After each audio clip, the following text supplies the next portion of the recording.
Saying from the other songs. Mike's Daily Podcast. Episode 455. It's Wednesday, January 30th, 2013, 4 p.m. Pacific Time. Internet talk radio for your imagination. Mike Matthews broadcasting from the last place on earth located somewhere in Podcastro Valley, California. Today we hear from Chely Shoehart, Floyd the Floorman, John Deere the engineer. Plus we bring you the segment Into an Interview as we continue our walk in the country with the Alaskan Cowboy country singer Doug Briney. Mike's Daily Podcast. And here's some interesting news for people that use Blackberries and who lately have been whiny. Mike's Daily Podcast. BlackBerry announced that it has appointed singer-songwriter Alicia Keys as their global creative director. This despite the fact that at one point she was a BlackBerry defector. She says me and BlackBerry are dating again. She likes all the social software that they put on them now, and she likes the cash she got from them.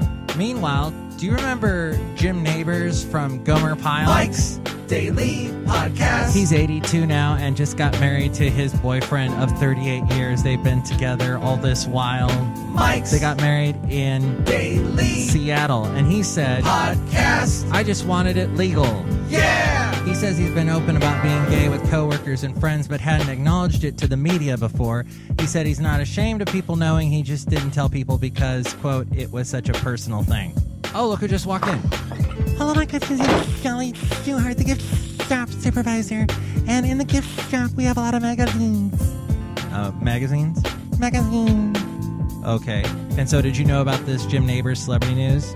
Who's Jim Neighbors? Gomer Pyle? Don't know it. The Andy Griffith Show? No idea. Okay, well, anyway, he's 82 and he just got married. That's wonderful, Mike Matthews. Alicia Keys should play at his wedding. Yeah, that's a great suggestion. Oh, look who else just walked in. Hello, Mike. This is Floyd the Floorman. And this is John Deere the engineer, Mike. I thought that Jim Neighbors lived in Hawaii with his partner. Actually, they do, but he decided to get married in Washington. He says, quote, I like the weather, still I froze my butt off there. Mike, everybody talks about the weather, but nobody does anything about it. Good point. Mike, I was very upset seeing that major character in the latest Downton Abbey dying, because I'm Floyd the Floorman. Yeah, it was quite a shock, but I won't give it away. No spoilers. But yes, a major character dies in the latest Downton Abbey. Mike Matthews, I think that Downton Abbey is getting a little bit more far-fetched. You're finding the show hard to believe. Yes, Mike Matthews. Because believability means a lot to you. That's right, Mike Matthews. Because we're broadcasting from a place called the last place on earth somewhere in Podcastro Valley, California. Does any of that really exist? Is that a little far-fetched? Maybe, but it's cool. Well, you can comment on the new Alicia Keys job, the fact that Jim Neighbors is still alive, or anything else that may pop into your brain. You can comment, and we'll read your comments on the section Emails for Email. Email me at mikesdailypodcast@gmail.com. You can also email me there if you'd like to be a guest on the show or if you'd like to sponsor the show. Check out the website, mikesdailypodcast.com. We've got links to where you can find us on iTunes. And if you subscribe to the show on iTunes, more people find out about us. You can rate this show there as well.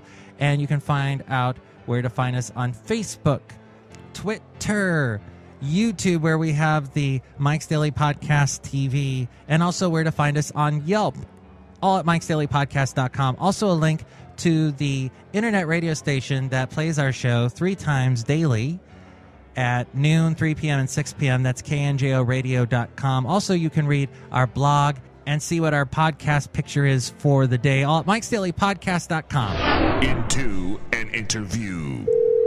Hello, this is Doug. Doug Briney, it's Mike Matthews with Mike. Mike, how you doing, man? Good, how are you? Oh, I'm doing well. Trying to stay warm today. Are you in Alaska as we speak? I am in Alaska as we speak, sitting in my living room. Wow, what do you have, like a bear on your wall, or like a bunch? Yeah, I do. A moose? Do you have I do. I've got a bear on the wall. Wow, how did you come upon the bear?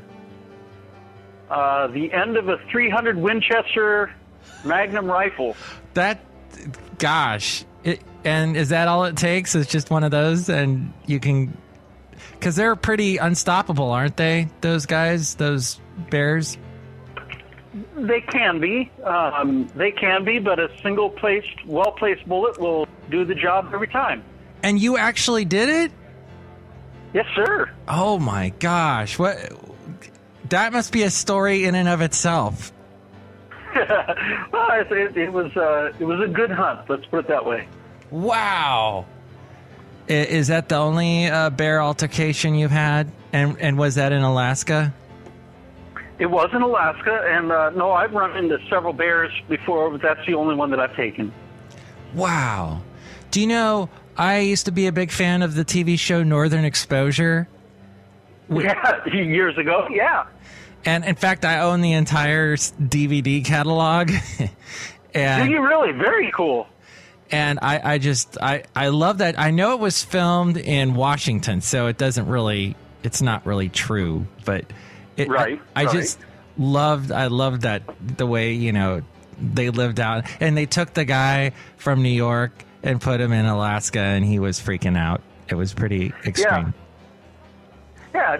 Now, the program Northern Exposure, you're right. They filmed that all down in Washington, but that was supposed to be kind of a takeoff of the town Talkeetna, Alaska, and we lived in Talkeetna for 4 years up here. So yeah. Wow, what was that like? It was fun. It was different. My kids loved it because it was, they could go outside, hop on the four-wheelers or the snow machines and go riding all around. We had all sorts of critters around the house all the time, and so that part of it all was very enjoyable.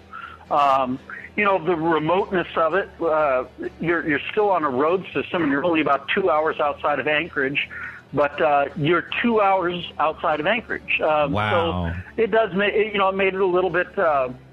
You planned your trips into the grocery store and those type of things.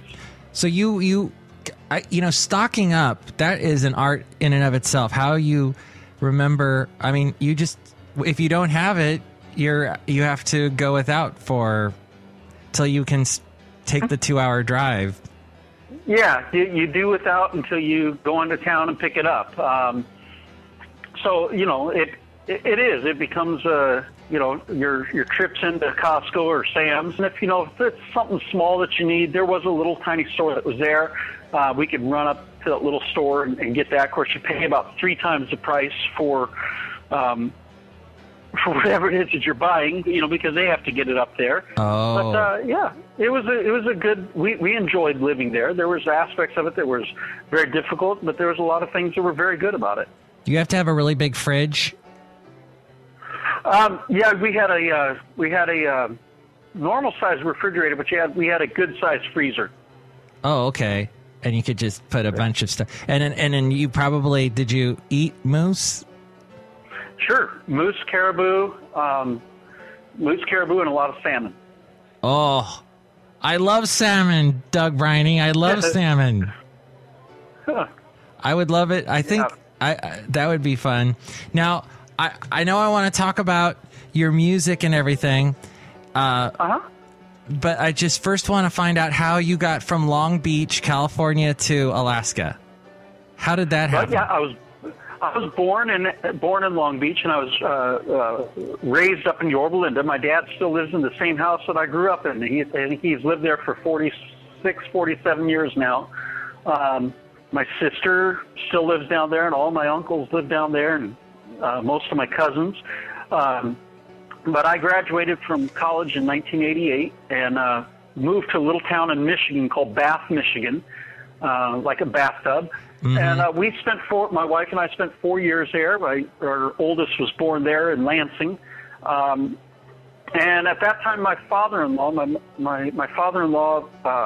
moved up to Alaska, and he began a church in Eagle River, Alaska, and we moved up to help him with that church, and we stayed with him for about 1 year, helping with that church and doing whatnot. And then, so that's what brought us up to Alaska, was helping my father-in-law in his church. And then I started with the church in Anchorage here and was there for just about 12 years, and then went up to Talkeetna and was there for 4 years, and then we've been back in Anchorage for about 5 years now.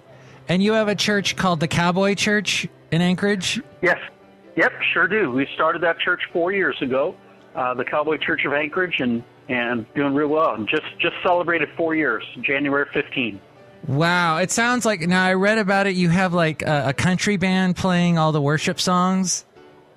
Exactly. We take a lot of the modern praise music and old traditional hymns and whatnot, and we kind of put a country flair to that. We have, upright bass. We have a fiddle player. One of the gentlemen plays either steel or the banjo, and he just purchased my dobro. So he just purchased my dobro. So he's been playing the dobro. Last weekend he started playing the dobro with us instead of the steel, and I think he's liking that a lot better. Ooh, I bet that'll sound good. And it does. It sounds fun. So your album is called "It's All Country." Correct. And you sing a lot of songs written by a guy named Pat Chely. And how did you find Pat's music? I do sing a lot of songs by Pat Chely. I fell in love with his music. I was searching for music to put on the CD. I listened to, over the course of the selection process, I listened to about well over 300 songs. And it was through the ICMA, the Independent Country Musicians Network, that I am a member of, and I found Pat Chely, and I found a couple other writers on there, and found Pat Chely there, and contacted him through email, and he sent me the links to all of his songs that he has that were ready to be recorded. And I listened through several of his songs. The very first one that I selected, I knew immediately the first time I heard it, I knew I wanted to record it. It was More Than Just a Farm. And Pat Chely wrote that one with Ed Levitt. And I just fell in love with his music. And so I selected 6 of the songs that are on the album actually come from Pat. And then the others I did as cover songs. Old Red, Voices, The Man I Want to Be, and Bleed Red were the 4 covers that I selected for there as well. Now, we're going to play More Than a Farm to Me in just a moment. Uh-huh. But I wanted to ask you about the song about dogs that's on your album. Yeah, the man my dog thinks I am. Yeah. That was one of those songs I liked and gravitated towards. I've owned dogs my entire life. When I came home from the hospital, my parents had dogs. And so I've had dogs my entire life. And, it doesn't matter what kind of day I've had, they always love me. They don't know that somebody else has called me names. They don't know any of that. And so, the song really rings true. And it talks about it in the husband and wife relationship or boyfriend-girlfriend type relationship that things may not always go perfect there, but that dog thinks I'm a rock star no matter what, and comes and loves on me, no matter what my day has been like. They're there to accept me, and that's what the song's about. And it's just a fun song. And what kind of dog do you have at the moment?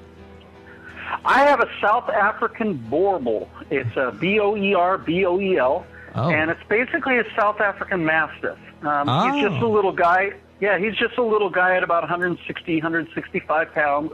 Just 160? Yeah, he's just a little guy, and he does know that he's not a lap dog, although he would like to be. But it's a great dog. He's the only thing that they were bred for is to be a guardian, specifically of children, and his whole attitude towards life is let's play. And if you don't want to play, that's okay. He'll grab you and he'll make you play anyway.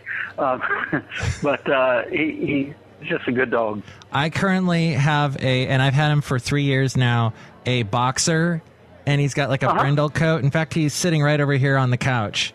And I just took him to the vet today and found out that he's 82.5 pounds. So wow, okay. When you say 160, that's twice as many of him. And I'm impressed. Right. I'm very impressed. And boxers and mastiffs, does yours have the jowls, the big jelly kind of thing, or did they breed that out of the bull? No, he does. He does have the jowls. They have a docked tail, and so they actually look a lot like a fawn-colored boxer. They look very similar to a boxer, just quite a bit bigger. Wow. The muzzle